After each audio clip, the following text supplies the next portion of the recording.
Good morning all of you. UCDC વર્ચ્યુઅલના platform ઉપર આપ સૌનું હાર્દિક સ્વાગત છે. હું ભાવિક રાવ ઇકોનોમી સાથે આજે ફરી ઉપસ્થિત થયો છું. પ્રીવિયસ લેક્ચરની અંતર્ગત આપણે સમજવાનો પ્રયત્ન કર્યો હતો કે એનપીએ શું છે, non performing assets. Non performing અસેટની વ્યાખ્યાને સમજવાનો પ્રયત્ન કર્યો હતો, તેની અમુક શબ્દાવલીઓને સમજવાનો પ્રયત્ન કર્યો હતો અને એના અલગ અલગ વર્ગીકરણને પણ સમજવાનો પ્રયત્ન કરેલો હતો અને તથા એના કારણોને પણ સમજ્યા હતા અને એના ઉપાયો સાથે એક બે ઉપાય આપણે જોવાનો પ્રયત્ન કર્યો હતો કે કયા ગવર્મેન્ટે ઉપાય કે સોલ્યુશન્સ એનપીએથી આગળ રોકવા, એનપીએની જે કોઝિકન્સીસ છે એનાથી બચવા માટે પ્રયાસો કરે છે. તો ત્યાંથી જ આજે કન્ટિન્યુ કરીશું આપણે કે બીજા ઘણા બધા ઉપાયો છે, SARFAESI act, asset reconstruction company, debt recovery tribunal, બરાબર, આવા અલગ અલગ સંસ્થાઓ કાર્યરત છે. તો એ સંસ્થાઓના ફંક્શન શું છે, આ તે દરેક વસ્તુને આપણે સમજવાનો પ્રયત્ન કરીશું આપણે કોમ્પિટિટિવ એક્ઝામને ધ્યાનમાં રાખીને. આપણે બહુ ડિટેલ્ડમાં નહીં જઈએ એ વસ્તુમાં કે એઆરસીના ફંક્શન્સમાં આ બધી વસ્તુ કેવી રીતના કામ કરે છે, કેટલા પૈસા સુધી લઈ શકે ના લઈ શકે, કયા નિયમો એની પર લાગુ પડે, પણ આપણે જસ્ટ એટલી વસ્તુ સમજવાનો પ્રયત્ન કરીશું કે એઆરસી છે શું અને એના મેઇન એના ફંક્શન્સ કયા છે કે જે આપણે કોમ્પિટિટિવ એક્ઝામમાં કામમાં આવી શકે છે. બરાબર, પ્રીવિયસ લેક્ચરને થોડું બ્રશઅપ કરી લઈએ. Non performing asset, what is the meaning of non performing asset? તો આપણે સમજવાનો પ્રયત્ન કર્યો હતો કે જેમાં ઋણની પ્રિન્સિપલ રકમ અને વ્યાજનું સમયસર ભુગતાન ન થાય. અહીંયા સમયસર ભુગતાનની અવધિ કેટલી છે? 90 દિવસ સુધીની અવધિ રાખવામાં આવેલી છે. બરાબર, એટલે અહીંયા સમજવાની એ વસ્તુ છે કે કોઈ પણ લોન કે કોઈ પણ ઋણ કે જે ઋણની પ્રિન્સિપલ અમાઉન્ટ અને એનું વ્યાજનું ભુગતાન 90 દિવસ સુધી કરવામાં ન આવે, બરાબર, તો એ 90 દિવસ પછી એ અસેટ કઈ અસેટમાં કન્વર્ટ થઈ જશે? નોન પરફોર્મિંગ નિષ્ક્રિય પરિસંપત્તિમાં કન્વર્ટ થઈ જશે. બરાબર, એગ્રીકલ્ચર સેક્ટરમાં શું હતું, થોડું એક્ઝમ્પશન અને રિલીફ પણ આપેલું હતું કે એ ઋણ કે જે પાક લીધાની બે પાકની તારીખ પછી પણ ચૂકવવામાં ન આવે એ તારીખ પછી એને શું ગણવામાં આવશે? એનપીએ ગણવામાં આવશે. જ્યાં સુધી વ્યાજ અને ઇન્સ્ટોલમેન્ટનું ભુગતાન તારીખથી 2 પાક સુધી ન થાય. બરાબર, એટલે ઓલમોસ્ટ એ લોકોનો સમયગાળો કેવો રહે છે? જનરલ લોન્સ કરતાં વધારે આપવામાં આવેલું છે. કેમ? કારણ કે એગ્રીકલ્ચર સેક્ટર ઉપર આપણી ઇકોનોમીની રિલાયન્સ કેવી છે? થોડી વધારે છે કમ્પેરેટિવ ટુ મેન્યુફેક્ચરિંગ અને સર્વિસ સેક્ટર. રિસેન્ટલી ડેટા આવ્યો, બરાબર, કે જેમાં ઇન્ડિયાની જીડીપી -7.3%થી શું થઈ? ગ્રોથ કરી. અને ગ્રોથ નહીં કહીએ, અને ડી ગ્રોથ કહેવામાં આવે છે કે ગ્રોથ કરવાના બદલે -7.3% કોન્ટ્રાક્ટ થઈ, મતલબ સંકોચાઈ.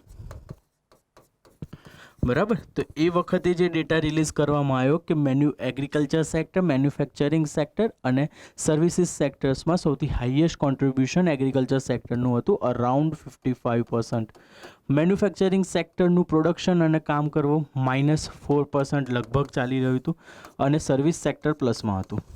તો આપણે જોઈ શકીએ છીએ કે અહીંયા મેન્યુફેક્ચરિંગ સેક્ટર આપણને શું જોવા મળ્યું?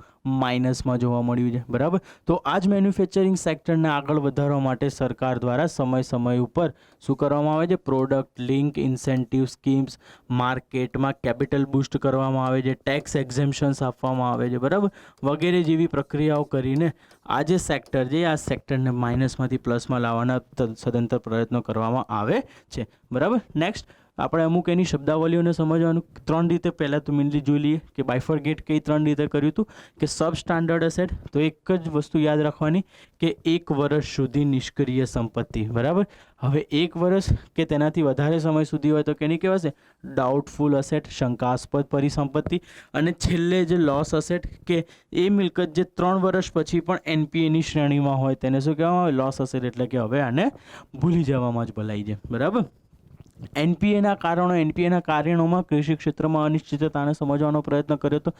બરાબર, કે કેવી રીતના આપણી એગ્રીકલ્ચર પેટર્ન અને ક્લાઇમેટ પેટર્ન આપણી એગ્રીકલ્ચર સિસ્ટમની અંતર્ગત એક ડિસ્ટર્બન્સ ક્રિએટ કરે છે. બરાબર, તો જોગ્રાફિકલ કન્ડિશન્સ અને હ્યુમન ઇન્ટરવેન્શન, ગ્લોબલ વોર્મિંગ, આ દરેક વસ્તુને સમજાતા જેના કારણે પણ એનપીએ શું થઈ રહ્યું છે? વધી રહ્યું છે.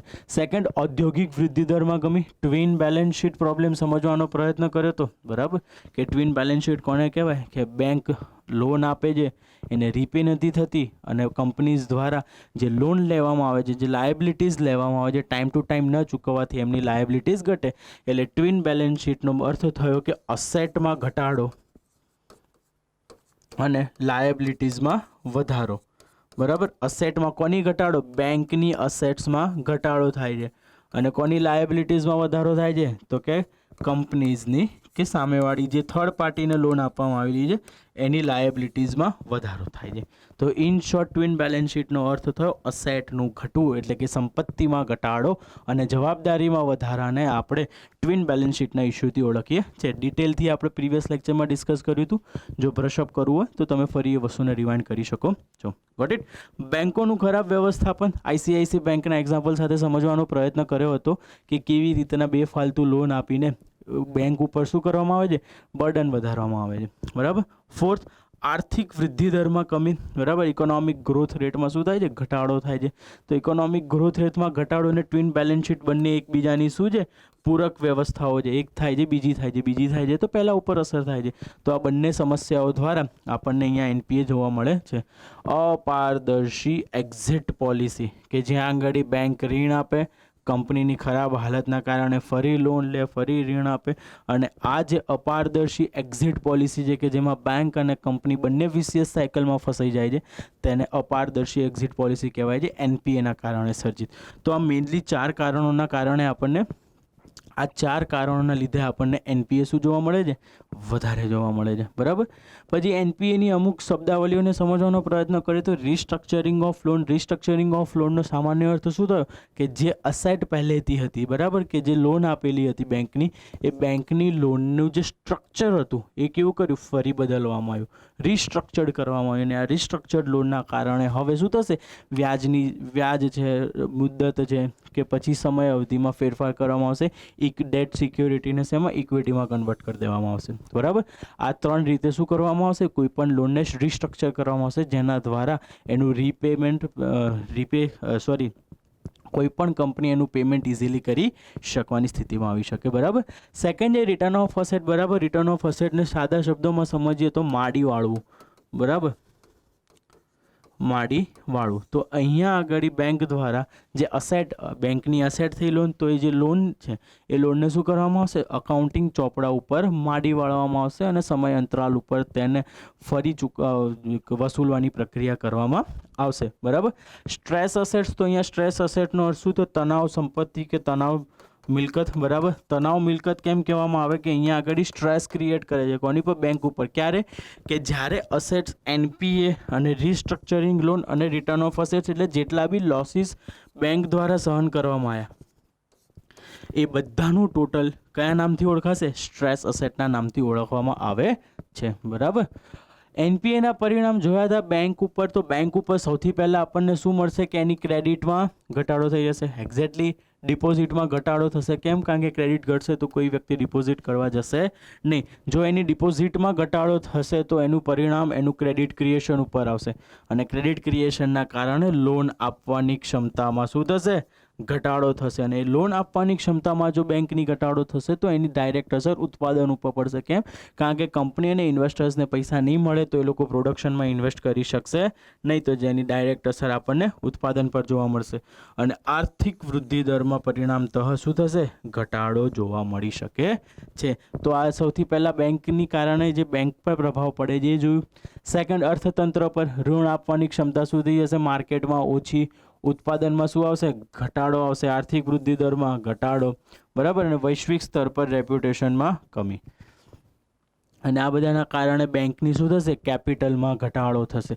શું થશે, બેંકની કેપિટલમાં ઘટાડો. બેંકની કેપિટલમાં ઘટાડો થવાથી સરકારને સાર્વજનિક ક્ષેત્રોમાં વધારે પૂંજી નાખવી પડશે. આ સ્થિતિને કહેવામાં આવે છે રીકેપિટલાઇઝેશન. બરાબર.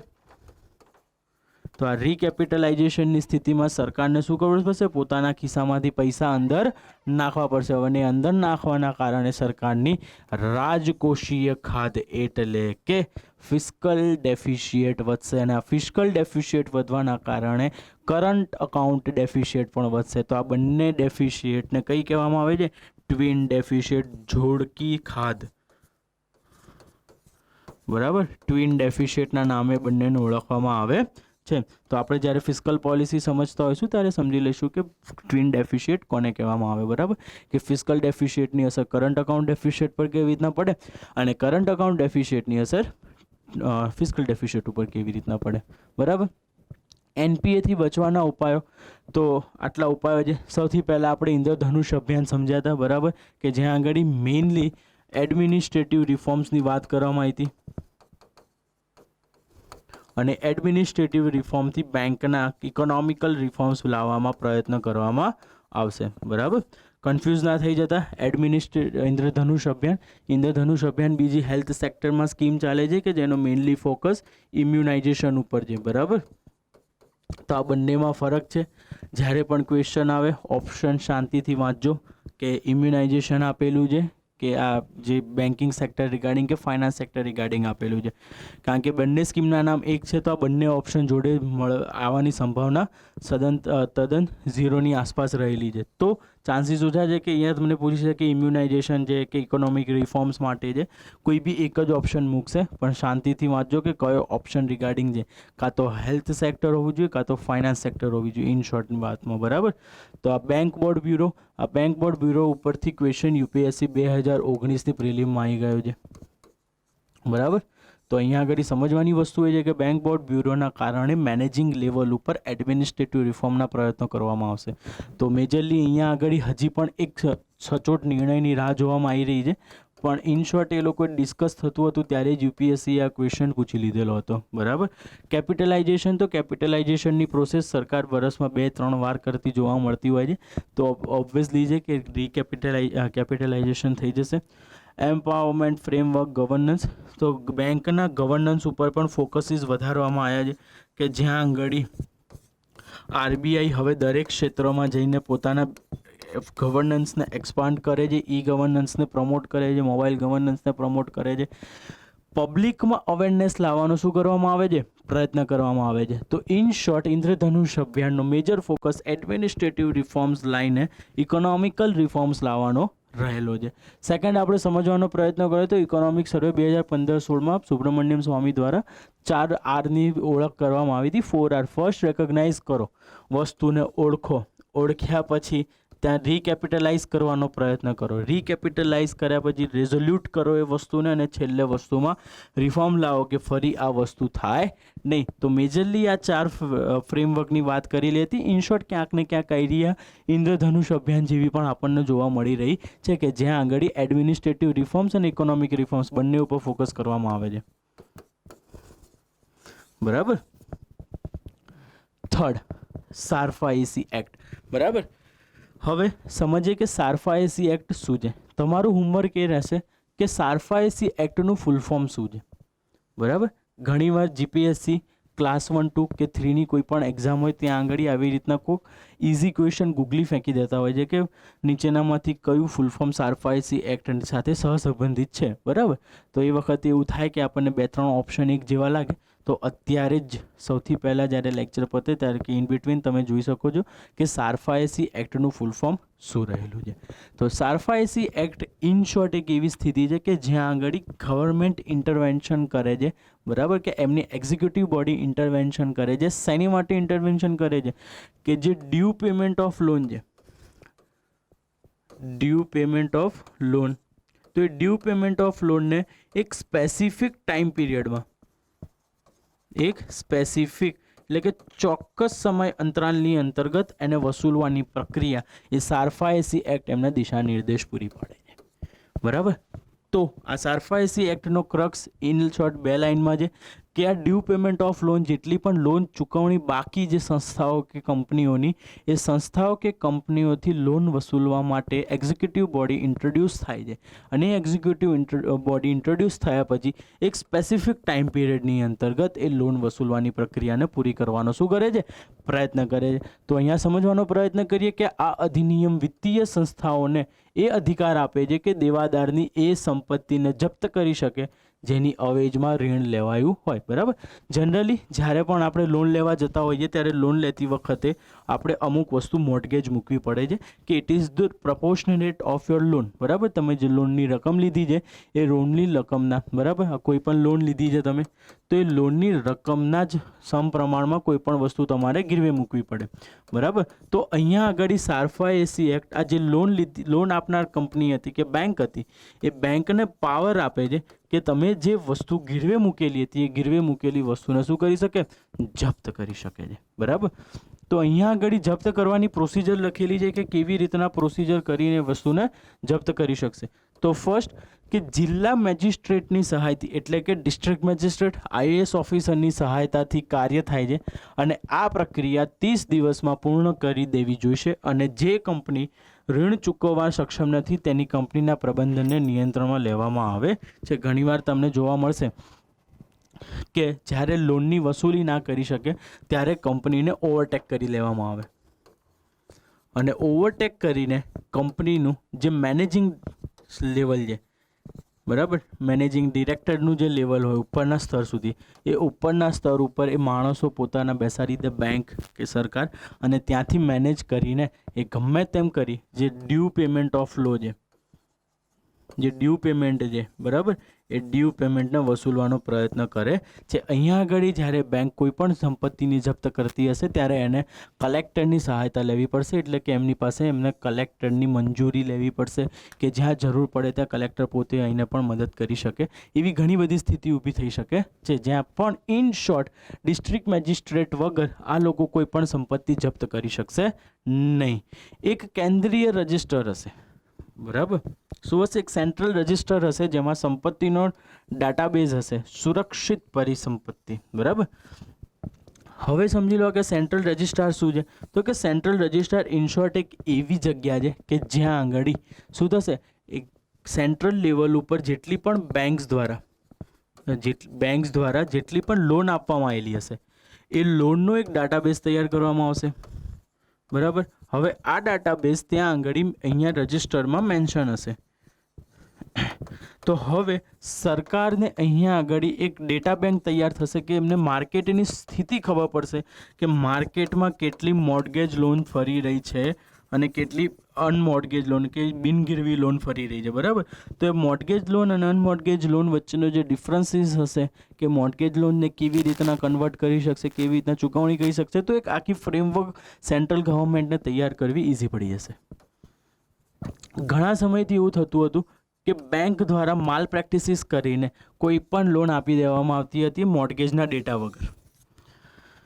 હવે આપણે પ્રાઇમ લેન્ડિંગ રેટ ભણતા ત્યારે પણ આપણે આ સ્થિતિ જોઈતી, તો એક્ઝેક્ટલી આ જ વસ્તુ છે કે NPA કંઈ 2-5 દિવસના કારણે ઊભી થયેલી નથી. NPA બહુ લાંબા સમયથી બેન્કિંગ સેક્ટર્સ દ્વારા જે માલ પ્રેક્ટિસિસ કરવામાં આવી, જે સેન્ટ્રલ ગવર્મેન્ટ RBI દ્વારા જે એડમિનિસ્ટ્રેશન વેક્યુમ ક્રિએટ કરવામાં આવ્યું કે જ્યારે એ લોકોને બેંક્સ ઉપર કંટ્રોલ કરવાનો હતો ત્યારે બેંક્સ ઉપર સ્પેસિફિક કંટ્રોલ ના કરી શક્યા અને વિલફુલ ડિફોલ્ટર્સ વધવા લાગ્યા.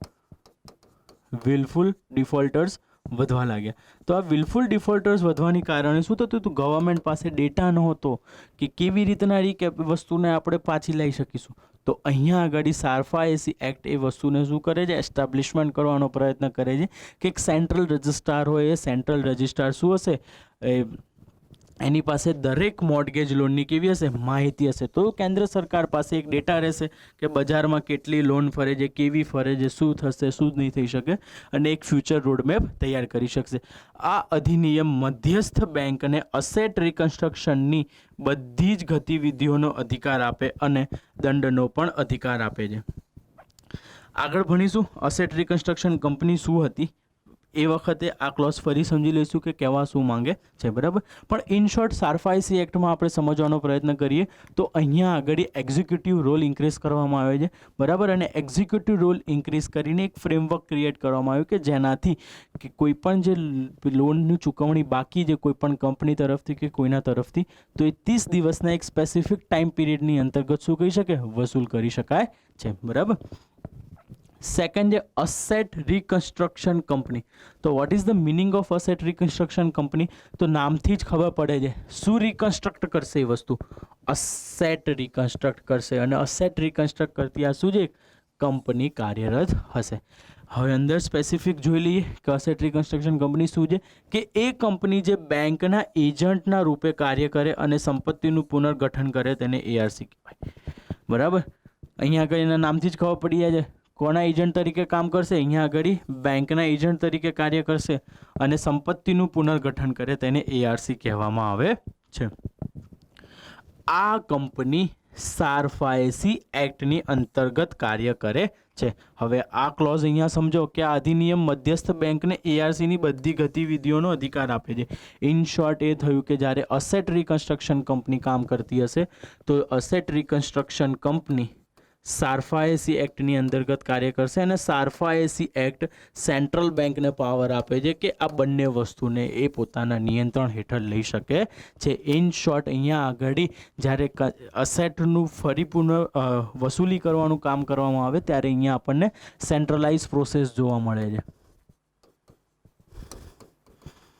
કે જ્યાં આગળ પબ્લિક સેક્ટર એટલે કે આરબીઆઈ અને ગવર્મેન્ટ પોતે ફ્રન્ટ ફૂટ સ્ટેપ્સ લઈને એ વસ્તુને શું કરે છે, રિઝોલ્વ કરવાનો પ્રયત્ન કરે છે। જ્યારે બેડ બેંક ભણાવીશ ત્યારે સમજાવીશ કે આ બધું શા માટે સરકાર પોતાની હસ્તક રાખે છે અને કોઈ પ્રાઇવેટ કંપનીઝને નથી આપી રહ્યા। બરાબર, આ એક નિજી કંપની છે, બરાબર, આ એજન્ટ તરીકે કામ કરશે પણ આને સારફાએસી એક્ટની અંદર બેસાડી દેવામાં આવી છે કે જેના કારણોથી શું થાય કે આ ડાયરેક્ટ ઇનડાયરેક્ટલી આરબીઆઈના અંડર કંટ્રોલ કાર્ય કરતી રહે।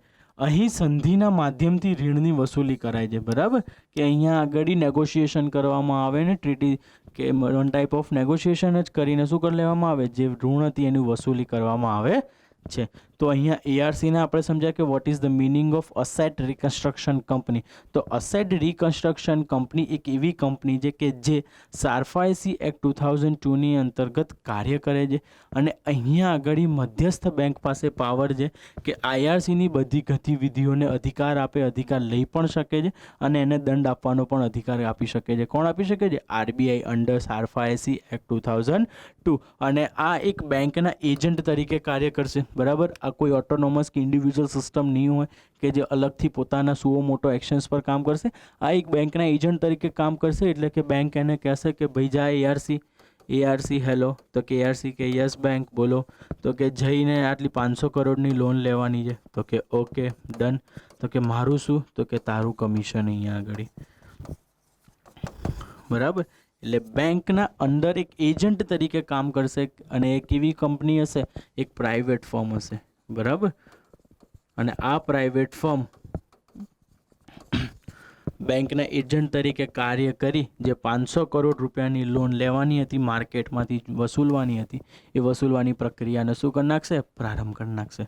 બરાબર, અહીંયા આગળ સ્પેસિફિક એઆરસી ઉપર કોઈ ટાઈમ લિમિટ નથી પણ ઇનડાયરેક્ટલી અહીંયા આગળ સારફાએસી એક્ટમાં ટાઈમ લિમિટ આપી દેવાથી અહીંયા એઆરસી ઉપર પણ ક્યારેક પ્રેશર કરવામાં આવે કે આ તમે સ્પેસિફિક ટાઈમ પીરિયડની અંતર્ગત વસ્તુને વસૂલી રાખો। બરાબર, પણ સ્પેસિફિક કોઈ મેન્શન નથી કે એઆરસીને આટલું જ કરવાનું જ છે। બરાબર,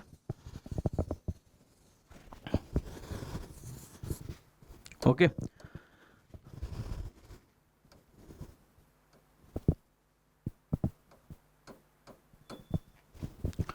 ઓકે, સો હવે નેક્સ્ટ છે ડેટ રિકવરી ટ્રિબ્યુનલ કે what is the meaning of date recovery of tribunal.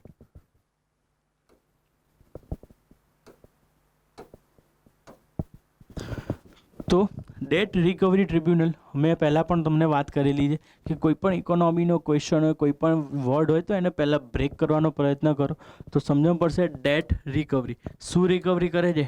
Date recovery કરે છે। બરાબર, ઉધારનું શું કરે છે? પુનઃ વસૂલીકરણ કરે છે। કોનું? ડેટનું। અને આ શું છે? એક ટ્રિબ્યુનલ છે। બરાબર, એટલે ટ્રિબ્યુનલનો અર્થ શું થયો કે ટ્રિબ્યુનલ હોવાથી એની પાસે જ્યુડિશિયલ પાવર્સ હશે। કયા પાવર્સ હશે? જ્યુડિશિયલ પાવર્સ હશે એની પાસે, ઇધર ક્રિમિનલ ઓર સિવિલ। બરાબર, કોઈ પણ હોઈ શકે, એની પાસે સિવિલ પણ પાવર્સ હોઈ શકે અને ક્રિમિનલ ડિસ્પ્યુટ્સ માટેના પણ પાવર હોઈ શકે છે। એનજીટી નેશનલ ગ્રીન ટ્રિબ્યુનલ, એ નેશનલ ગ્રીન ટ્રિબ્યુનલ શું કરે છે? એ કોઈ પણ એવી સંસ્થા કે એવી કંપની કે જે એન્વાયરમેન્ટ લોઝનું ઉલ્લંઘન કરતી હોય, બરાબર, કે જેટલા પણ ઇન્ડિયામાં એન્વાયરમેન્ટ લોઝ એસ્ટાબ્લિશ છે એ એસ્ટાબ્લિશ્ડ લોની અંતર્ગત કોઈ પણ કંપની જો એ વસ્તુનું ઉલ્લંઘન કરતી હશે તો એ ઉલ્લંઘન કરતી વખતે જ્યુડિશિયરી સિસ્ટમ પર ઓવરબર્ડન ના આવે। બરાબર, તો એના માટે આવી ટ્રિબ્યુનલ્સ એસ્ટાબ્લિશ કરવામાં આવેલી છે। બરાબર, એક હોમવર્ક છે, સર્ચ કરજો કે કયા એડમિનિસ્ટ્રેટિવ ટ્રિબ્યુનલ્સ અને આ બધા ટ્રિબ્યુનલ્સ કયા એક્ટ અને કયા અમેન્ડમેન્ટ એક્ટની અંતર્ગત સ્થાપિત છે અને સંવિધાનમાં કઈ અનુચ્છેદની અંતર્ગત આમનો સમાવેશ થાય છે। બરાબર, તો અહીંયા આગળ સમજવાનો પ્રયત્ન કરીશું કે ડેટ રિકવરી ટ્રિબ્યુનલ શું છે. તો આ કે RDBFFI એક્ટ 1993ના અંતર્ગત NPAના વિવાદોનું નિરાકરણ માટે આની સ્થાપના કરવામાં આવી હતી. એક્ટ યાદ રાખી લેજો, કયા એક્ટની અંતર્ગત ડેટ રિકવરી ટ્રિબ્યુનલ છે, તો કે RDDBFI એક્ટ 1993. અને અસેટ રિકન્સ્ટ્રક્શન કંપની કયા એક્ટની અંતર્ગત હતી, તો કે SARFAESI એક્ટ. આ બંને વચ્ચેનો મેજર ડિફરન્સ યાદ રાખજો, ભૂલ ના થાય કે અસેટ રિકન્સ્ટ્રક્શન કંપની RDBFFI એક્ટની અંદર આવી જાય અને ડેટ રિકવરી ટ્રિબ્યુનલ SARFAESI એક્ટની અંતર્ગત આવી જાય. આ બંને વચ્ચેનો જે ડાયલ્યુટેડ લાઇન છે એ ડાયલ્યુટેડ લાઇનને યાદ રાખવાનો પ્રયત્ન કરજો. બરાબર.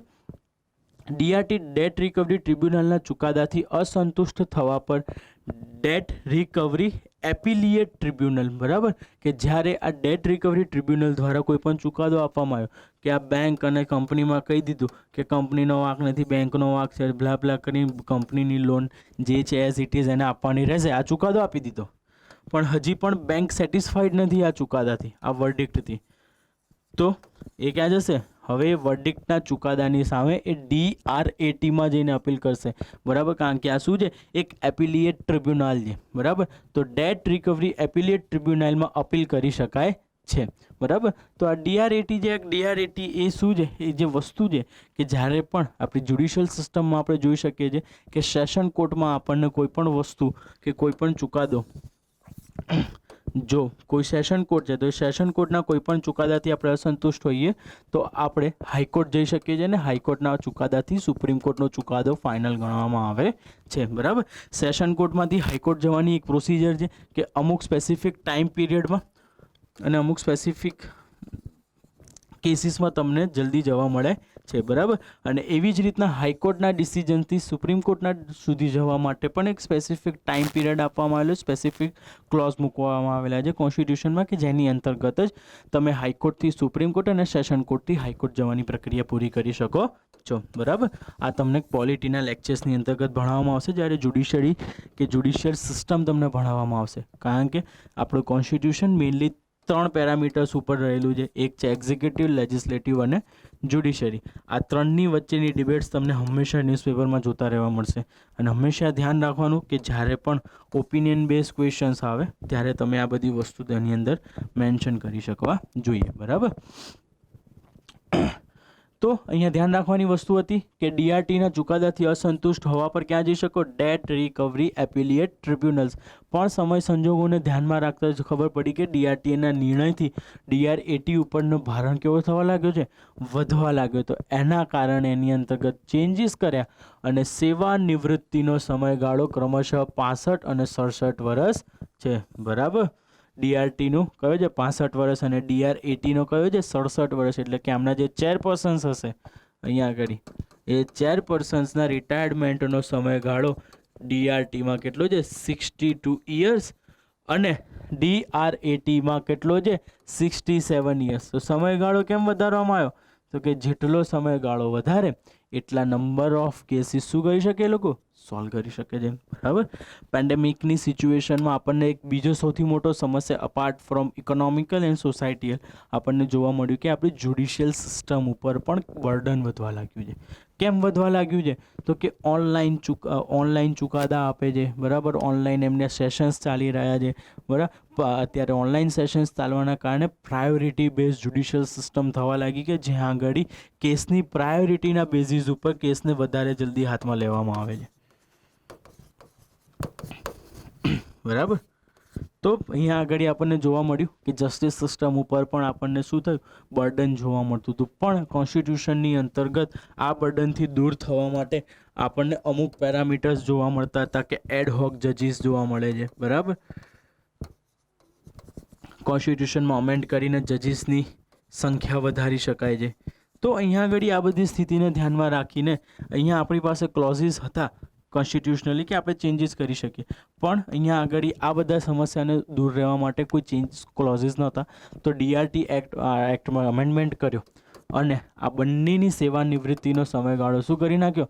વધારે કરી નાખ્યો, કે જેના કારણે આ લોકો નંબર ઓફ કેસીસ સોલ્વ કરી શકે અને જે NPAની ઇસ્યુ છે એને સારી રીતના સોલ્વ કરી શકે. બરાબર. હવે આ કાયદા અંતર્ગત મુદ્દો દાખલ કરવાની પરવાનગી જેના ક્ષેત્ર અધિકારમાં બેંકની એ શાખા આવે છે જેને ઋણ વસૂલવાનું બાકી છે. પહેલાં એવું થતું હતું, ફોર એક્ઝામ્પલ સમજી લો,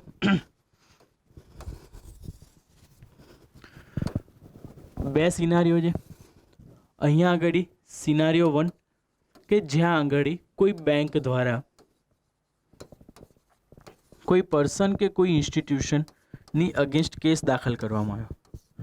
તો હવે થતું હતું એવું કે જો બેંકે કેસ દાખલ કર્યો તો પહેલાં આ જે પર્સન કે ઇન્સ્ટિટ્યુશનના ક્ષેત્ર અધિકારમાં જે શાખા કે જે બી આવતું હતું, બરાબર, ત્યાં આગળ કેસ ચાલતા હતા. એટલે હવે કેવું થાય કે જો બેંકના કેસીસ આ ક્ષેત્રમાં ચાલે, બેંક હતી ઇલાહાબાદ, જેની લોન રિપેમેન્ટ બાકી જ, આ તે બધું જે કોઈક બીજા ક્ષેત્ર ઝેડ ક્ષેત્રમાં છે, બરાબર, સોરી ઇલાહાબાદ નહીં, પ્રયાગરાજ, નામ ચેન્જ થઈ ગયું છે, બરાબર, પ્રયાગરાજમાં હતી, બરાબર.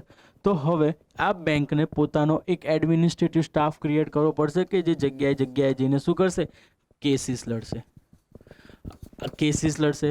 લોયર રોકવો પડશે, તો લોયરને બી મોકલવો પડશે ત્યાં આગળ. તો થતું હતું કે at the end of the day જ્યારે કેસ સોલ્વ થઈ જતો હતો ત્યારે બેંકને એમાં કોસ્ટિંગ વધી જતી હતી.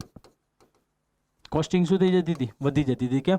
આ બધા ખર્ચા, અહીંયા આગળ કેસીસના જે બધા ખર્ચા ચાલે એના કારણે બેંકને શું થતું હતું, એક તો પોતાના ક્ષેત્ર અધિકારથી છોડીને બીજા ક્ષેત્ર અધિકારમાં જવાનું, માણસ રોકવાના, તો એડમિનિસ્ટ્રેટિવ કોસ્ટ અને કોસ્ટ બેનિફિટ એમનું શું થઈ જતું હતું, બહુ વધી જતો હતો. એના કારણે હવે આ એક્ટમાં ચેન્જીસ કરીને આ જે બેંક છે અને આ જે પર્સન અને ઇન્સ્ટિટ્યુશન હતા, તો અહીંયા આગળ ચેન્જીસ કરવામાં આવ્યા કે ભાઈ તું અહીંયા જા અને તું અહીંયા જ રહે, તારે ક્યાંય હલવાની જરૂર નથી. હવે જે બેંક અને શાખા, બરાબર, જેના ક્ષેત્ર અધિકારમાં કોઈ પણ કેસ આવશે, બરાબર, કે આ બેંકની ફોર એક્ઝામ્પલ અમદાવાદ બ્રાન્ચ છે અને કેસ દાખલ થશે, તો આ વ્યક્તિને અમદાવાદ બ્રાન્ચ કે અહીંયા આગળ આવીને ડેટ રિકવરી ટ્રિબ્યુનલ્સ કે ડેટ રિકવરી એપિલિએટ ટ્રિબ્યુનલમાં એના કેસને ચલાવવો પડશે. હવે અહીંયા આગળ બેંકને બીજા ક્ષેત્રમાં જવાની જરૂર પડશે નહીં. તો આ એક ચેન્જીસ કર્યો તો આ એક્ટમાં કે અહીંયા આગળ બેંક ઉપર ભારણ ઘટે અને બેંક ઉપર ભારણ ઘટવાથી એ લોકોના શું થાય, વર્ક એફિશિયન્સીમાં વધારો કરી શકાય, બરાબર, એમની કોસ્ટ ઘટાડી શકાય છે. Okay, got it. In short, debt recovery tribunal શું છે, એક એવી સંસ્થા છે કે જે ડેટને રિકવરી કરવાના સંદર્ભમાં કોઈ બી ચુકાદાઓ ઉપર કાર્યરત કે પોતાની જ્યુડિશિયરી પાવર યુઝ કરીને ચુકાદા આપી શકે છે.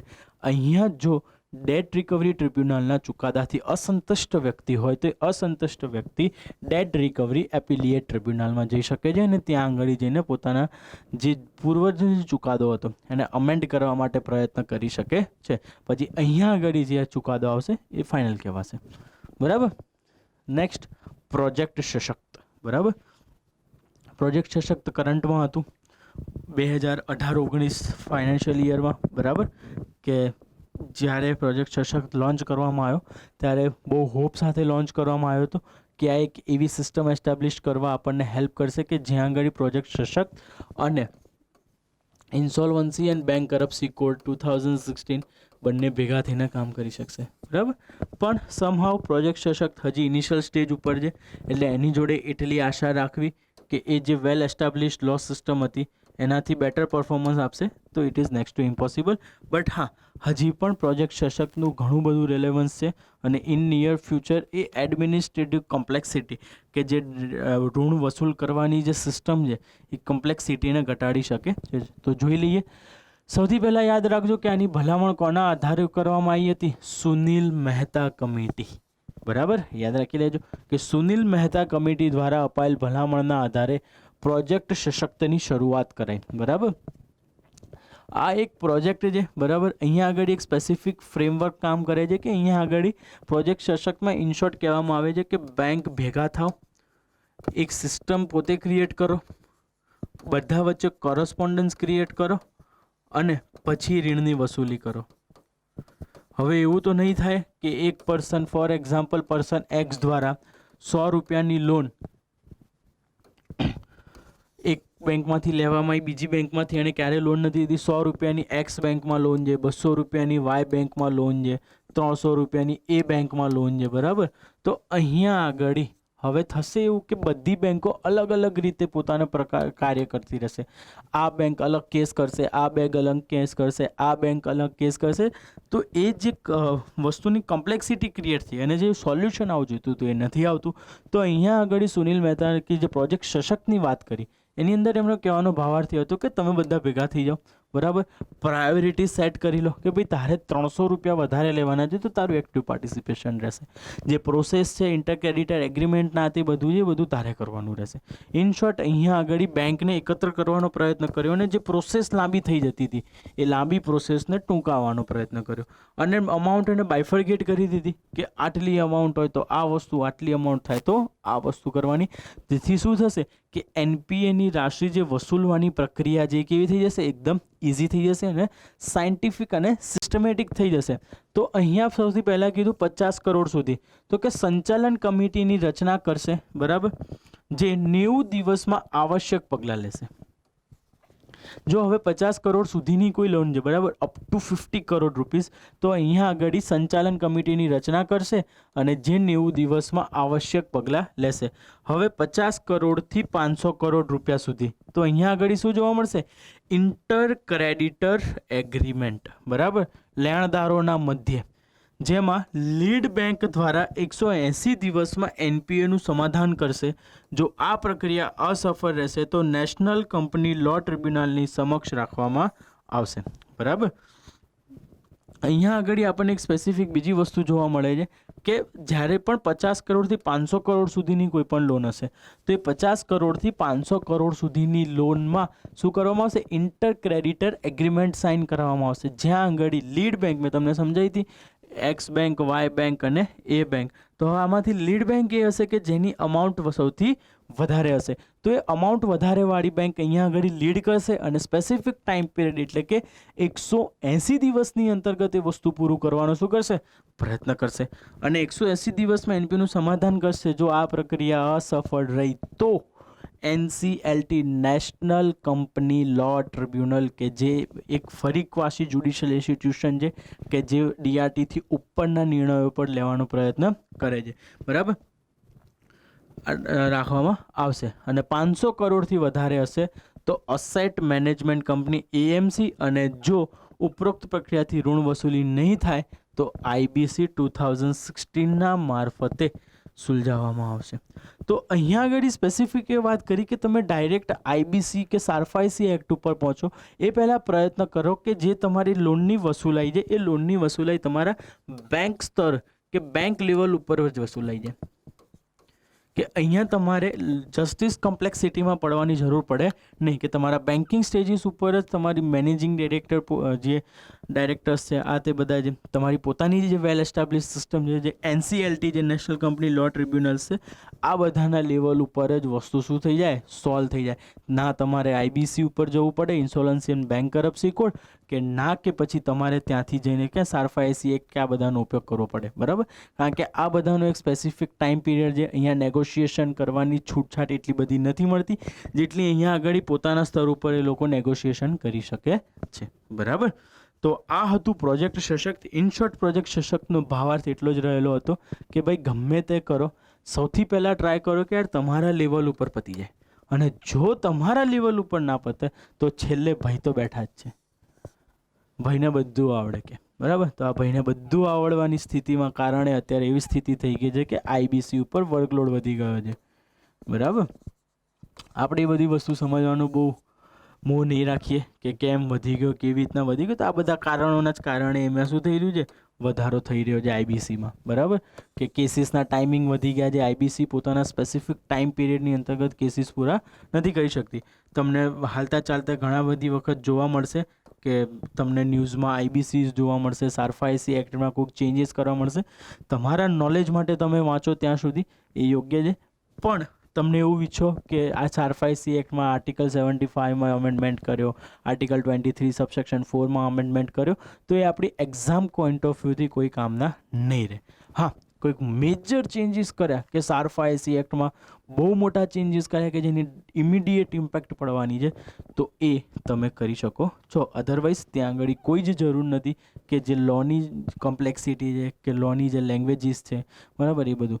હા, એ બધું જે ઇકોનોમિક્સ માસ્ટર્સ કરે છે, જે ઓનર્સ કરી રહ્યા છે, અથવા જે લોકો ફિનાન્સ માર્કેટમાં એક્ટિવલી પાર્ટિસિપેટેડ છે, તો એ બધા માટે જરૂરી છે કે કેવી રીતના લો સિસ્ટમ એમની કંપનીની એડમિનિસ્ટ્રેટિવ સિસ્ટમ અને આગળની લોન આપવાની ક્ષમતા અને લોન લેવાની ક્ષમતા ઉપર ઇમ્પેક્ટ કરી શકે છે, જેના દ્વારા ડેટા એનાલિસિસ કરીને એ લોકો શું કરી શકે, કંપની કે કોઈની ફ્રેમવર્ક સ્પેસિફિક તૈયાર કરી શકે છે. બરાબર.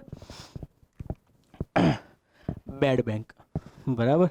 રિસેન્ટલી બેડ બેંક બહુ તમને ન્યૂઝમાં જોવા મળ્યું હશે કે જ્યાં આગળ રઘુરામ રાજનજી દ્વારા મનમોહનસિંહજી જેટલા મોટા મોટા ઇન્ટેલેક્ટ્સ છે, બરાબર, ઇકોનોમિક્સની ફિલ્ડમાં, એ લોકોએ અહીંયા આગળ ટીકા અને ટિપ્પણી કરવાનો પ્રયત્ન કર્યો હતો કે ગવર્મેન્ટનું આ જે ટર્મ જે સાચું છે ખોટું છે વોટ એવર જે પણ હોય, બરાબર.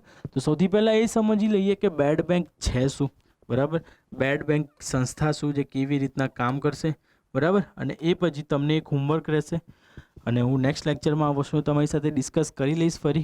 પણ આ ડિસ્કસ કર્યા પછી કે બેડ બેંક શું છે, તમે જાતે તમારી થોટ પ્રોસેસ ડેવલપ કરો કે શું બેડ બેંક ભારત જેવી કન્ટ્રી માટે સારી છે કે ખરાબ છે, બરાબર. નેક્સ્ટ લેક્ચરમાં જ્યારે આપણે મળીશું, હજુ ટોપિક ઘણા બાકી છે, પણ નેક્સ્ટ લેક્ચરમાં જ્યારે મળીશું ત્યારે હું ફરી તમારી સાથે બેડ બેંક ડિસ્કસ કરી લઈશ. કેમ? કારણ કે કરંટમાં જે આ વખતે સંભવિત છે કે જીપીએસસી ક્લાસ 1 to મેન્સમાં ક્યાંક ને ક્યાંક એનપીએના ક્ષેત્રમાંથી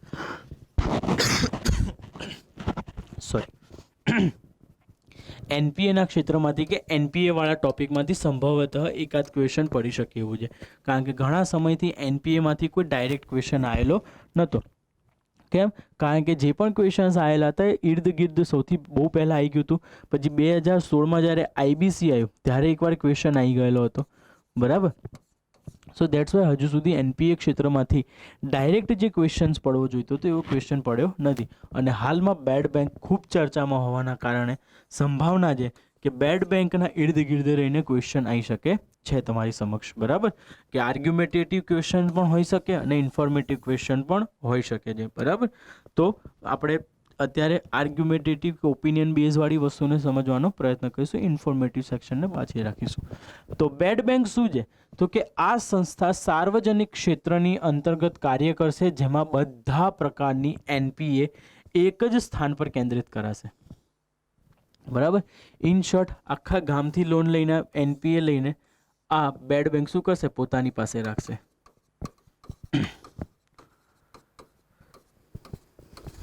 બરાબર.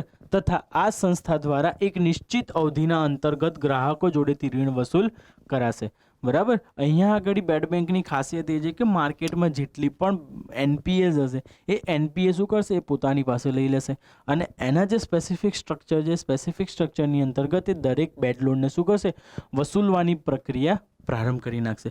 આ સંસ્થા બનાવવા પાછળનું કારણ એઆરસીનું શું છે, અદક્ષતાભર્યું કાર્ય છે, બરાબર. Asset reconstruction company, at the end of the day asset reconstruction company એક પ્રાઇવેટ ફર્મ છે, બરાબર. તો પ્રાઇવેટ ફર્મની પોતાની અમુક કેપેસિટીઝ હોય, અમુક રિસોર્સિસ એની પાસે એટલા અવેલેબલ ના હોય કે જેટલા સ્ટેટ પાસે અવેલેબલ હોઈ શકે.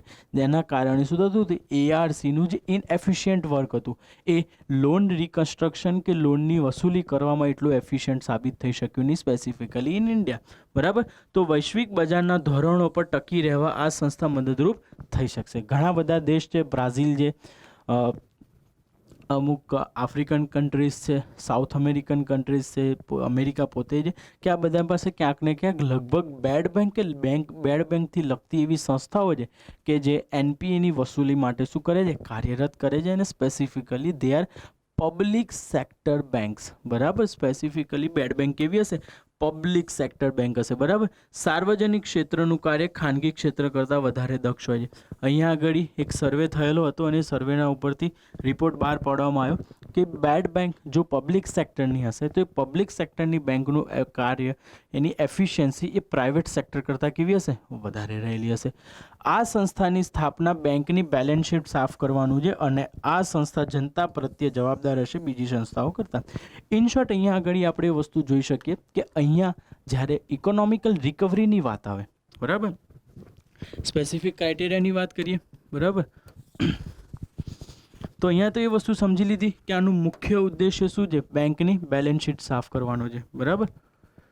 તો અહીંયા આગળ બેંકની બેલેન્સ શીટ કેવી રીતના સાફ કરશે, તો બેંકની બેલેન્સ શીટ સાફ કરવા માટે અમુક કાર્ય આપણે સમજ્યા હતા હમણાં કે રિટર્ન ઓફ અસેટ સમજ્યા હતા, બરાબર. Return of assets. તો હવે જ્યારે બેંક અસેટ માડી વાળતી હતી ત્યારે બેંકને પોતાની સ્થિતિ પ્રમાણે એ વસ્તુને સુલઝાવી પડતી હતી. પણ અહીંયા આગળ શું થશે, આ રિટર્ન ઓફ અસેટ્સ જ માની લેવામાં આવશે કે જ્યારે આ અસેટ કે જે એનપીએ હતી બેંકની, એ એનપીએ શું કરવામાં આવી, બેડ બેંકને ટ્રાન્સફર કરવામાં આવી. એટલે હવે જ્યારે આ એનપીએ લાયબિલિટી બેડ બેંકને ટ્રાન્સફર કરવામાં આવશે, રિટર્ન એટલે કે માડી વાળવામાં આવશે, તો ઓટોમેટિકલી બેંકની બેલેન્સ શીટ શું થઈ જશે, ક્લિયર થઈ જશે. અને બેંકની બેલેન્સ શીટ ક્લિયર થવાથી એની જે ટ્વિન બેલેન્સ શીટ પ્રોબ્લેમ હતી તો એ બાજુથી આપણને એક બાજુ રિલીફ મળી શકે છે, બરાબર. સેકન્ડ એ છે કે જો ગવર્મેન્ટ સેક્ટર ઇન્ટરફિયર કરશે તો આ બેંકના ઉઠી જવાની સંભાવના કે કોલેપ્સ થઈ જવાની સંભાવના ઘટી જશે. કેમ, તો કે જ્યારે પ્રાઇવેટ પ્લેયર્સ પાસે કેપિટલ હંમેશા શેની પર રિલાયબલ રહેશે, માર્કેટ ઉપર રિલાયબલ રહેશે. મીનવાઇલ ગવર્મેન્ટ પાસે કેપિટલની એટલી બધી શોર્ટેજ નહીં થાય જેટલી પ્રાઇવેટ પ્લેયર્સને રહેશે. તો અહીંયા સંભાવના એટલી રહેશે કે જો ગવર્મેન્ટ એસ્ટાબ્લિશ કરશે, ગવર્મેન્ટ સેક્ટર જો એને એસ્ટાબ્લિશ કરશે તો સંભવતઃ અહીંયા આગળ આપણને માર્કેટ ફ્લક્ચ્યુએશન્સના કારણે જે પ્રાઇવેટ સેક્ટર પર એઆરસી ઉપર ઇમ્પેક્ટ પડતી હતી એવી એઆરસી વાળી નેગેટિવ ઇમ્પેક્ટ બેડ બેંક ઉપર પડશે નહીં, બરાબર.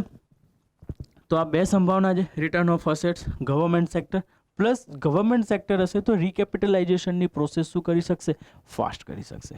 કેમ, કારણ કે આપણે જોઈ શકીએ છીએ કે માર્કેટમાં પબ્લિક સેક્ટર બેંકનું હોલ્ડિંગ્સ હજી પણ વધારે છે. તો પબ્લિક સેક્ટર બેંકનું હોલ્ડિંગ વધારે હોવાથી ગવર્મેન્ટ પોતાની એફિશિયન્ટલી રીતના કામ કરી શકશે કે એને પોતાને એમની ફાઇનાન્સ સિસ્ટમ એસ્ટાબ્લિશ કરવાની જરૂર નહીં પડે. ઓલરેડી એમની પાસે ફાઇનાન્સ સિસ્ટમ એક એસ્ટાબ્લિશ્ડ રહેલી છે જેના મારફતે એ લોકો બેડ બેંક જેવી સંસ્થાને કાર્યરત કરી શકશે, બરાબર. તો થિયોરેટિકલી બેડ બેંક પાછળના અમુક આ બધા લોજિક્સ છે કે જ્યાં આગળ ગવર્મેન્ટની એફિશિયન્સી અને પ્રાઇવેટ પ્લેયર ઇનએફિશિયન્સીના કારણે બેડ બેંકની સ્થાપના ગવર્મેન્ટ લેવલ પર કરવામાં આવે છે.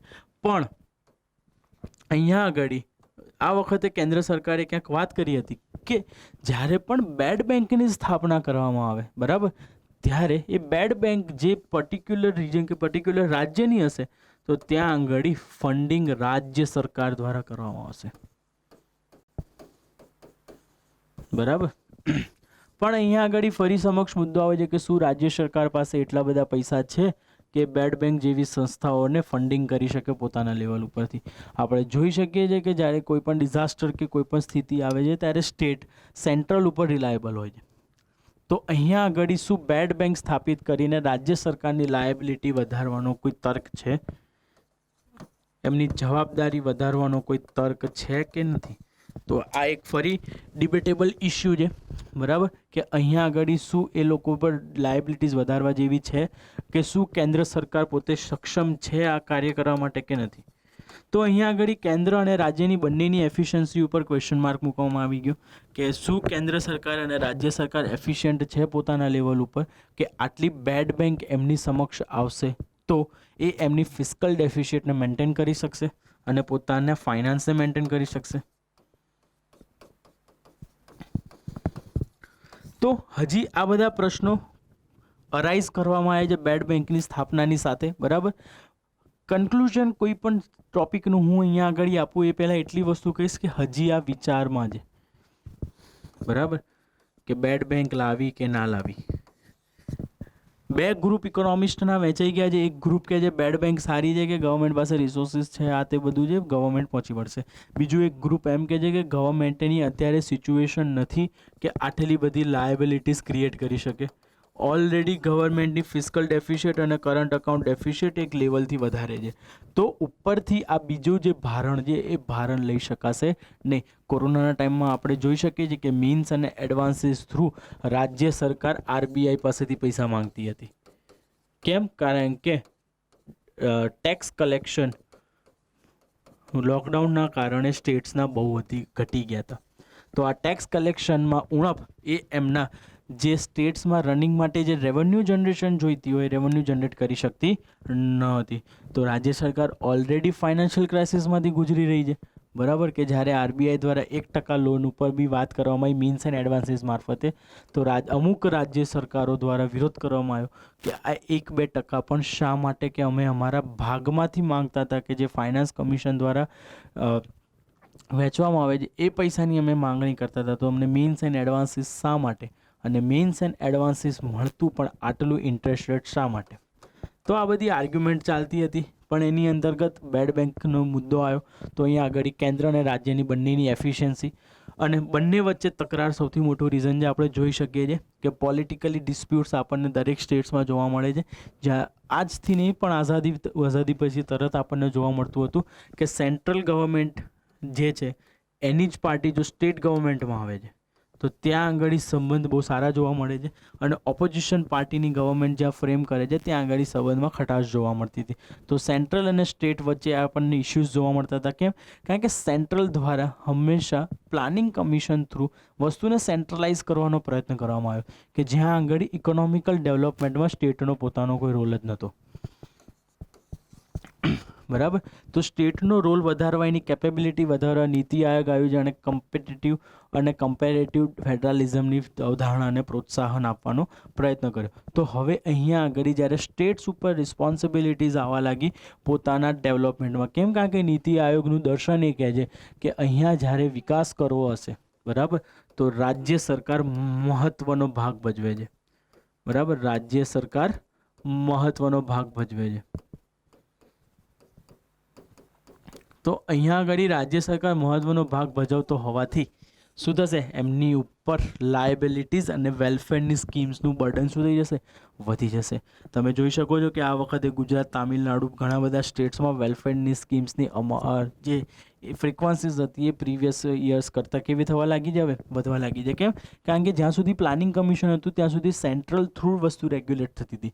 એ વખતની આપણી આર્થિક સ્થિતિ અલગ હતી કે જ્યારે સેન્ટ્રલાઇઝ રાખવી પડે એવી હતી, બરાબર, કારણ કે સ્ટેટ્સ પાસે, સેન્ટ્રલ પાસે રિસોર્સિસની કમી હતી. રિસોર્સિસનું લોજિકલ ડિસ્ટ્રીબ્યુશન બહુ મહત્વનું હતું.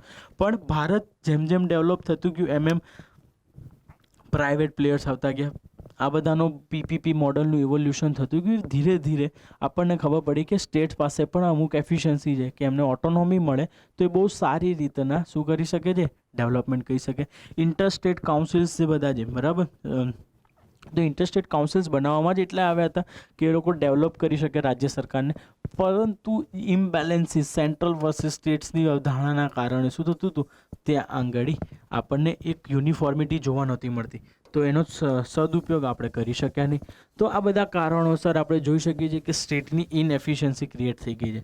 તો આટલી બધી ઇનએફિશિયન્સીને લાગતા વળગતા જોઈને શું બેડ બેંકની સ્થાપના સરકારી ક્ષેત્ર પર કરવી હિતાવહ છે? શું આને ખાનગી ક્ષેત્રને આપી શકીએ? બરાબર, આ બે મેઇન ક્વેશ્ચન છે બેડ બેંકમાંથી, બરાબર, કે આ બંનેના ઇર્દ ગિર્દ જ આની ડિબેટ ચાલતી ફરતી રહે છે, બરાબર. તો એક જે આર્ગ્યુમેટેટિવ પોર્શન હતો કે જ્યાં આગળ ફાઇનાન્સ સેક્ટર અને ગવર્મેન્ટ વચ્ચે કે જે આપણને ઇનબેલેન્સીસ ક્રિએટ જોવા મળે છે, ત્યાં આગળ બેડ બેંક લાવી કે ના લાવી હજી પ્રશ્નાર્થ છે. કારણ કે બેડ બેંક હજી આવી નથી. જ્યારે આવશે 1-2 વર્ષ એ કાર્ય કરશે ત્યારે એની પ્રોઝ અને કોન્સ આપણને એકચ્યુઅલ મિનિંગમાં ખબર પડી શકે છે, બરાબર.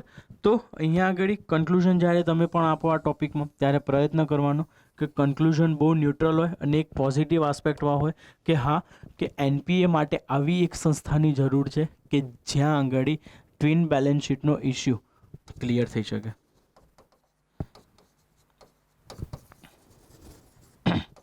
Got it? ઓકે, બરાબર. તો આ હતી બેડ બેંક, બરાબર. હવે insolvency and bankruptcy code IBC 2016. તો IBC 2016 દિવાલિયાપણાના સમય પશ્ચાત એ કાનૂની પ્રક્રિયા છે જેના દ્વારા કંપનીની સંપત્તિને રોકડમાં પરિવર્તિત કરી ऋण वसूली કરી શકાય આ પ્રક્રિયાને બેંક કરપ્સી કહે છે, બરાબર. કોઈ પણ વ્યક્તિ જ્યારે બેંક કરપ્ટ થઈ જાય ત્યારે બેંક કરપ્સીની જે પ્રોસેસ લાગુ પડે ત્યાં આગળ ધ્યાન રાખવામાં આવે કે એની જે અસેટ્સ છે એ અસેટ્સને કેશમાં કન્વર્ટ કરીને ઋણ વસૂલી કરવામાં આવે. બહુ એક સારું ગુજરાતી મૂવી છે, ચલ મન જીવી લઈએ, બરાબર. તો એ ચલ મન જીવી લઈએ એ ઇકોનોમિકલ એથિક્સ ઉપર મૂવી બનાવ્યું છે. ઇકોનોમિકલ એથિક્સ આ એથિક્સની એક એપ્લાઇડ બ્રાન્ચ છે. શું છે? એક એપ્લાઇડ બ્રાન્ચ છે, બરાબર. કે અહીંયા આગળ આપણે જોઈ શકીએ કે કોઈ પણ એથિક્સ એ ફિલોસોફીની એક બ્રાન્ચ છે અને એ એથિક્સની અલગ અલગ branches administrative ethics, law ethics, economical ethics, political ethics, બરાબર, બ્યુરોક્રેટિક એથિક્સ, આ બધી એની ડોક્ટરલ એથિક્સ, આ બધી એની એપ્લાઇડ બ્રાન્ચ છે. એન્વાયરમેન્ટલ એથિક્સ, બરાબર. તો અહીંયા આગળ ઇકોનોમિકલ એથિક્સ ઉપર આ આખા મૂવીને ફ્રેમ કરવામાં આવ્યું છે, જ્યાં આગળ psychological impact of bankruptcy on the society and the market, બરાબર. કે જ્યાં આગળ આપણે જોઈ શકીએ છીએ કે મૂવીની અંતર્ગત ઘણા બધા લોકો, એ જે ફેમિલી છે એ ફેમિલી બેંક કરપ્ટ થવાના આરે હોય છે અને એ લોકો શું કરે છે? કંપનીને ક્લોઝ કરવાની વાત કરે છે, જેના કારણે એના શેર હોલ્ડર્સો ઉપર નેગેટિવ ઇમ્પેક્ટ આવી શકે છે, બરાબર. તો બે ભાઈઓ ભેગા થઈને કન્વે કરે છે પોતાના ફેમિલીને કે આ એક ઇકોનોમિકલ એથિક્સ કે માર્કેટ એથિક્સથી ઇરેલેવન્ટ વસ્તુ છે, કે આ કરવાથી તમારી ગુડવિલ અને ફ્યુચરની વસ્તુઓ પર નેગેટિવ ઇમ્પેક્ટ પડશે. પણ એ જે આખી પ્રોસેસ, જે મૂવીનું ક્રક્સ છે એ બેંક કરપ્સી ઉપર રહેલો છે, બરાબર. તો અહીંયા આગળ બેંક કરપ્સીની સ્થિતિમાં કેશમાં કન્વર્ટ કરવી એમની અસેટ્સ, એને શું કહેવાય? બેંક કરપ્સી કહેવામાં આવે છે, બરાબર. અને એ સંભવ છે કે આ સમસ્યા આવ્યા પછી પણ બેંક કરપ્સીની આવશ્યકતા ન હોય, અર્થાત ઋણી તથા ઋણદાતાના મધ્ય સામંજસ્યના આધારે ભુગતાનનો માર્ગ નીકાળી શકાય છે, બરાબર. ઘણી વખત એવી સમસ્યા ઊભી થઈ શકે કે જ્યારે કોઈ કંપની કે કોઈ છે એ ઇન્સોલ્વન્ટ થઈ જાય, બરાબર, દિવાળિયું થઈ જાય. એ દિવાળિયા થયા પછીની સ્થિતિમાં એ વસ્તુને બેંક કરપ્સીની પ્રોસેસમાં લાવવું જરૂરી નથી, કે મધ્યસ્થ કે ઋણ અને ઋણદાતા, બરાબર, કે જેણે લોન આપી છે અને ઋણ જેણે સ્વીકારી છે, બરાબર, એ બંને વચ્ચે નેગોશિએશન થઈ શકે અને નેગોશિએશનમાં એ લોકો ડિસાઇડ કરી લે કે હા 500 કરોડ લેવાના હતા, કંઈ વાંધો નહીં, ચાલ ભાઈ તું ઘરનો વ્યક્તિ થાય છે, હવે 450 કરોડ આપી દે છે, બરાબર. તો એ 450 કરોડ રૂપિયા આપી દે છે. આ એક નેગોશિએશન થઈ ગયું અને આઈબીસીની પ્રોસેસ લાવવાની જરૂર પડી નહીં. તો એ બી સંભાવના બની શકે છે, પરંતુ ઘણા સમય એ વસ્તુ પણ સોર્ટ આઉટ ના થાય તો પછી આઈબીસી જેવી એક સંહિતા, એટલે કે એક કોડ લાવવાની જરૂર પડે છે, કે જે એક સિસ્ટમેટિક પ્રોસેસને કે એક સિસ્ટમેટિક એથિકલ વેલ્યુઝને ડિટરમાઇન કરતી હોય છે. તો અહીંયા સંહિતાના ઉદ્દેશ્ય જોવાનો પ્રયત્ન કરીએ આઈબીસીના, તો કે આર્થિક રૂપથી વહનીય પ્રક્રિયાને લાગુ કરવી, બરાબર. પછી દિવાળિયાપણા તથા બેંક કરપ્સી, ઇન્સોલ્વન્સી અને બેંક કરપ્સી પ્રક્રિયાને પૂર્ણ કરવા માટે સંહિતાના માધ્યમથી એકીકૃત ઉપાય પ્રસ્તુત કરવા, બરાબર. આ જે સંહિતા છે, આ જે આઈબીસી કોડ છે, આઈબી કોડ છે, એ આઈબી કોડની અંતર્ગત બહુ સિસ્ટમેટિક રીતના એક ફ્રેમવર્ક તૈયાર કરવામાં આવ્યો છે, કે જેના દ્વારા આપણે શું કરી શકીએ? ઋણની વસૂલી કરી શકીએ છીએ, બરાબર. સમયબદ્ધ રીતથી સમાપ્ત કરવું અને વિભિન્ન કાયદાકીય પ્રક્રિયાથી મુક્તિ આપવી, બરાબર. એક લોંગ લાસ્ટિંગ પ્રોસિજરમાં એસ્ટાબ્લિશ કર્યા વગર આઈબીસી થ્રુ એને એક શોર્ટ પીરિયડ ઓફ ટાઈમની અંતર્ગત પતાવવું એ સંહિતાનો એક મુખ્ય ઉદ્દેશ્ય પણ રહેલો છે. મૂળ મુદ્દે સંહિતાનો અર્થ એ થાય છે કે અહીંયા આગળ ધ્યાન ધરવામાં આવે કે કેવી રીતના વસ્તુને આપણે કન્વર્ટ કરી શકીએ બહુ ઇઝી વેમાં, અને જે બેંકને ઋણ વસૂલી પ્રક્રિયામાં સમસ્યા થાય છે એ સમસ્યાને શું કરી શકીએ? હલ કરી શકીએ, બરાબર. આની વિશેષતા જોઈ લઈએ કે આ સંહિતા company, partnership firm, limited liabilities partnership તથા કેન્દ્ર સરકાર દ્વારા બતાવવાવાળી કોઈ પણ સંસ્થા પર લાગુ પડી જશે. કાલે સવારે ઉઠીને કેન્દ્ર સરકાર એમ કહી દે કે ટ્રસ્ટ જેટલા પણ છે એ ટ્રસ્ટ જો દિવાળિયા થાય તો એમની પ્રોસેસ આઈબીસીની અંડર ચાલશે. તો કાલથી એવું થઈ શકે કે કોઈ પણ ટ્રસ્ટ એ ઉઠી જાય તો હવે એક શેની અંડર પ્રોસેસમાં આવશે? આઈબીસીની પ્રોસેસમાં જશે. ઇટ મીન્સ દેટ કેન્દ્ર સરકાર પાસે હોલ એન્ડ સોલ પાવર છે કે કઈ સંસ્થાને એ આઈબીસીની અંતર્ગત લાવી કે ન લાવી, બરાબર. ઋણી અથવા ઋણદાતા બંને દ્વારા પ્રારંભ કરી શકાય. અહીંયા આગળ બરાબર થોડા ઓપ્ટિમિસ્ટિક થઈ ગયા હતા કે ઋણી દ્વારા સ્ટાર્ટ કરશે, કરી પણ શકે, સંભાવિત પણ છે, પણ સંભવતઃ ઋણદાતા દ્વારા જ શું કરવામાં આવે છે, આઈબીસીની સ્ટાર્ટિંગ કરવામાં આવે છે. બરાબર. પૈસા પાછા કોને આપવા ગમે? બરાબર, લેવા બધાને ગમે. તો અહીંયા ઓબ્વિયસ વસ્તુ છે, ઋણી શું કરવા પૈસા પાછા આપવા માટે કેસ કરશે? હા, અમુક સંજોગો ઊભા થઈ શકે છે કે જ્યાં આંગળી એ આઈબીસીનો ઉપયોગ કરી શકે છે. અહીં પ્રક્રિયા 180 દિવસમાં પૂર્ણ કરી દેવાશે. અહીંયા સ્પેસિફિક ટાઈમ પીરિયડ આપી દીધો છે. કેટલો આપેલો છે? 180 ડેઝ. બરાબર, યાદ રાખજો. સંહિતા અંતર્ગત ઇન્સોલ્વન્સી અને બેંક કરપ્સી ફંડનું પ્રાવધાન કરાયું, જે સંપૂર્ણ પ્રક્રિયામાં આર્થિક રૂપથી સહાયતા કરશે. કેસ લડવા માટે, કેસની પ્રોસિજર્સ માટે જેટલા પણ એક્સપેન્ડિચર્સ થશે, આ એક્સપેન્ડિચર્સને જે ફંડિંગ પૂરું કોણ પાસે? યાદ રાખજો, એક ફંડ ક્રિએટ કરેલું છે, ઇન્સોલ્વન્સી બેંક કરપ્સી ફંડ. બરાબર. આ સંહિતાના અંતર્ગત નિમ્નલિખિત ઢાંચાનું પ્રાવધાન કરવામાં આવેલું છે. બરાબર, એક ફ્રેમ સ્ટ્રક્ચર એક ક્રિએટ કરવામાં આવ્યું છે. તો જોઈ લઈએ. સૌથી પહેલું છે ઇન્સોલ્વન્સી પ્રોફેશનલ એજન્સી. સંબંધિત પ્રાધિકરણને આવશ્યક ઉપાય પ્રસ્તુત કરશે.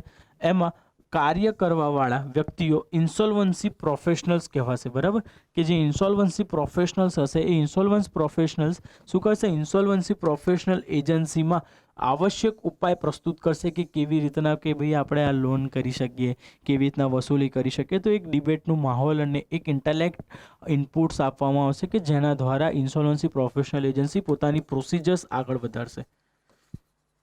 બરાબર. સેકન્ડ છે ઇન્ફોર્મેશન યુટિલિટીઝ. તો કે આ માળખું ઇન્સોલ્વન્સી પ્રોફેશનલ એજન્સીને આવશ્યક સૂચના ઉપલબ્ધ કરાવશે. ઋણની માત્રા, વ્યાજદર વગેરે જેવી માહિતી, મિલકત જેવી માહિતી ઉપલબ્ધ કરાવશે તથા અન્ય તકનીકી જાણકારી પણ માંગી શકે છે. ફોર એક્ઝામ્પલ, 500 કરોડની લોન હતી. હવે આ જે ઇન્સોલ્વન્સી પ્રોફેશનલ એજન્સી છે એ લોકો ઇન્સોલ્વન્સીને લઈને પ્રોફેશનલ્સ છે. બરાબર. આ જે સ્પેસિફિક ઋણ વસૂલી કરવાની છે એમને ખબર નહીં હોય. કેમ? કારણ કે આ લોકો ગ્રાઉન્ડ લેવલ ઉપર વર્ક કરતા નથી. તો આ જે ઇન્ફોર્મેશન યુટિલિટીઝ છે, આ ઇન્ફોર્મેશન યુટિલિટીઝ દ્વારા ઇન્સોલ્વન્સી પ્રોફેશનલ એજન્સીઝને આવશ્યક સૂચના ઉપલબ્ધ કરાવશે. જેમ કે 500 કરોડની લોન હતી, 50% ઇન્ટરેસ્ટ રેટ હતું ફોર એક્ઝામ્પલ. બરાબર, કે 50% ઇન્ટરેસ્ટ રેટ એણે ના આપ્યું. આટલો સમયગાળો હતો લોનનો, 2 વર્ષ, આજે 5 વર્ષ થયા, તો બી ભાઈ આપવાનું નામ લેતા નથી. બરાબર. તો આની મોર્ટગેજ ઉપર આ 4 બંગલો છે, 4 બંગડીવાળી ગાડી છે. બરાબર. આ દરેક વસ્તુ અહીંયા આગળ મૂકેલી છે. તો આ જે બેઝિક ઇન્ફોર્મેશન્સ છે કે જે લોનને રિગાર્ડિંગ છે, એ લોનને રિગાર્ડિંગ ઇન્સોલ્વન્સી પ્રોફેશનલ એજન્સીને કોણ પ્રોવાઈડ કરશે? ઇન્ફોર્મેશન યુટિલિટીઝ પ્રોવાઈડ કરશે. અને છેલ્લે insolvency bankruptcy board of India. બરાબર, આ એક બોર્ડ ઓફ ઇન્ડિયા ક્રિએટ કરવામાં આવશે કે જેનું કામ શું હશે? સંપૂર્ણ પ્રક્રિયા તથા વિભિન્ન સંસ્થાઓના નિયમન માટે આ બોર્ડની સ્થાપના કરાઈ, અર્થાત આ સંપૂર્ણ દિવાળિયાપણાનું નિયમન કરશે. આમાં મધ્યસ્થ બેંક અને સરકારના પ્રતિનિધિઓ સમાવેશ હશે. અહીંયા આગળ આપણને શું જોવા મળ્યું કે અહીંયા આગળ સેન્ટ્રલ બેંક અને ગવર્મેન્ટનું ઇન્ટરવેન્શન રહેશે કે જે પ્રોસિજર્સને ટોટલી અંડર કંટ્રોલ કરશે. કેમ? કારણ કે અહીંયા આરબીઆઈ ડાયરેક્ટ નહીં આવી શકે, તો આરબીઆઈ કોને મોકલશે? એના એજન્ટ્સ, અને ગવર્મેન્ટ પોતાના એજન્ટ્સને અહીંયા આગળ મોકલશે. શેની માટે? એક બોર્ડ બનાવીને મોકલશે કે જે ખાલી ને ખાલી કંટ્રોલ મેકેનિઝમનું કાર્ય કરશે. બરાબર. છેલ્લું જે ટ્રિબ્યુનલ, આઈપીએ દ્વારા અપાયેલ સિફારિશના આધારે ડીઆરટી કે એનસીએલટીમાં મામલાનું નિવારણ લવાશે. બરાબર. યાદ રાખજો, અહીંયા ઇન્સોલ્વન્સી પ્રોફેશનલ એજન્સીઝ એક ફાઇનલ ફ્રેમવર્ક ક્રિએટ કરી આપશે, પણ જ્યારે ચુકાદાનો નિર્ણય છે આ બેમાંથી એક દ્વારા લાવવામાં આવશે. તમારું હોમવર્ક રહેશે કે કયા કેસીસ ડીઆરટીએમાં મોકલાય અને કયા કેસીસ એનસીએલટીમાં મોકલાય. બરાબર, આટલું સર્ચ કરજો કે ડેટ રિકવરી ટ્રિબ્યુનલ કઈ સંસ્થાના કેસીસ હાથમાં લે અને નેશનલ કંપની લો ટ્રિબ્યુનલ કઈ સંસ્થાના કેસીસ હાથમાં લે. બરાબર. 2-3 હોમવર્ક હતા. આરડીડીબીએફઆઈના એક્ટનું ફૂલ નામ, સાફાઈસી એક્ટનું ફૂલ નામ, બેડ બેંકની ઇન્ફોર્મેટિવ આર્ગ્યુમેન્ટ તૈયાર કરવાની, અને ફોર્થ અહીંયા ડીઆરટી અને એનસીએલટી વચ્ચે કયા સંબંધ છે કે કઈ સંસ્થાના કેસીસ હાથમાં લે છે. At the end of the day અહીંયા આઈબીસીનું મુખ્ય કાર્ય એ છે કે જે પ્રોસેસ છે પ્રોસેસને 180 ડેઝમાં પૂરી કરવી. જેટલી પણ ટેકનિકાલિટીઝ છે, જેટલી પણ લો પ્રોસિજર છે, લો પ્રોસિજરને પોતાના સ્તર ઉપર પૂર્ણ કરવી, અને ફાઇનલ એક ફ્રેમવર્ક એ ડીઆરટી અને એનસીએલટીને આપવું કે જેના દ્વારા ડીઆરટી અને એનસીએલટી સ્થિતિના સપ્રમાણ ડિસિઝન લઈ શકશે. બરાબર. અંતિમ ઉપાય તો લિક્વિડેશન જ છે. યાદ રાખજો, ક્યાંય મેળ ના પડ્યો, એનસીએલટીથી બી મેળ ના પડ્યો, ડીઆરટીથી બી મેળ ના પડ્યો, તો હવે છેલ્લું કામ છે કંપનીને લિક્વિડેટ કરી નાખો, એટલે કે કંપનીના તાળા વાંકી દો. અને આ તાળા વાંખતા પહેલાં એની જેટલી પણ અસેટ્સ, ગુડવિલ ના તે બધું છે બરાબર, આ બધું વેચીને જે પૈસા આવે બેંક મુઠ્ઠી બંધ કરીને રૂપિયા લઈને જતું રહેશે. આ જે પ્રોસેસ છે એ પ્રોસેસને લિક્વિડેશનની પ્રોસેસ કહેવામાં આવે છે બરાબર. તો લિક્વિડેશનની પ્રોસેસ એક at the end of the day resort છે બરાબર, કે એક લાસ્ટ રિસોર્ટ છે કે જ્યારે સેન્ટ્રલ બેંકની પ્રોસિજર્સ, આઈબીસીની પ્રોસિજર્સ, સાર્ફા એસી એક્ટની પ્રોસિજર્સ, દરેક પ્રોસિજર્સ પતાયા પછી પણ જો નિવાળો નહીં આવે, ડીઆરટીથી પણ નિવાળો નહીં આવે, તો છેલ્લે એક જ ઓપ્શન લિક્વિડેટ કરી દેવાનો રહેશે બરાબર. તો આ જેટલી પણ ઉપાયો આપણે જોયા એ ઉપાયો બહુ સ્પેસિફિક અને લિમિટેડ ટર્મ્સમાં આપણે એને સમજવાનો પ્રયત્ન કર્યો કે અસેટ રિકન્સ્ટ્રક્શન કંપની છે તો એ સાર્ફા એસી એક્ટની અંતર્ગત કાર્ય કરે છે. સ્પેસિફિક ટાઈમ પીરિયડ છે, પ્રાઇવેટ ફોર્મ છે, સાર્ફા એસી એક્ટની અંતર્ગત જપ્ત કરવા માટે ડિસ્ટ્રિક્ટ મેજિસ્ટ્રેટની પણ જરૂર પડતી હોય છે બરાબર. 30 દિવસની અંતર્ગત આ વસ્તુ પૂરી કરવાની. ડેટ રિકવરી ટ્રિબ્યુનલ, તો ડેટ રિકવરી ટ્રિબ્યુનલ શું હતી, કયા એક્ટની અંતર્ગત, એટલે કે RTDB FI 1993 એક્ટની અંતર્ગત એની સ્થાપના કરવામાં આવેલી છે. અને આ સ્થાપના અંતર્ગત એના ટાઈમ પીરિયડમાં શું કર્યા, ચેરપર્સન્સના વધારો કર્યા 65 અને 67, જે પહેલાં 62 અને 65 હતા. તો સમયાંતરમાં વધારો કર્યો કે નંબર ઓફ કેસીસ એ લોકો શું કરી શકે, સોલ્વ કરી શકે. અને પહેલાં જે પ્રોસિજર હતી કે જે વ્યક્તિ વિક્ટીમ છે ત્યાં આગળ કેસ ચાલતો, પણ હવે જેના ક્ષેત્ર અધિકારમાં જે બેંક છે ત્યાં આગળ પણ કેસ ચાલી શકે છે, તો એ ટેન્શન નથી. પ્રોજેક્ટ સશક્તને 50 કરોડ સુધી, એટલે કે ત્યાંના જ લેવલ ઉપર કન્ફર્મ કરો. 50 કરોડથી 500 કરોડ હોય તો શું કરો, ઇન્ટર ક્રેડિટર એગ્રીમેન્ટ. અને છેલ્લે 500 કરોડથી વધારે હોય તો અસેટ મેનેજમેન્ટ કંપનીની છે કે એના દ્વારા પણ તમે શું કરી શકો છો, લોનને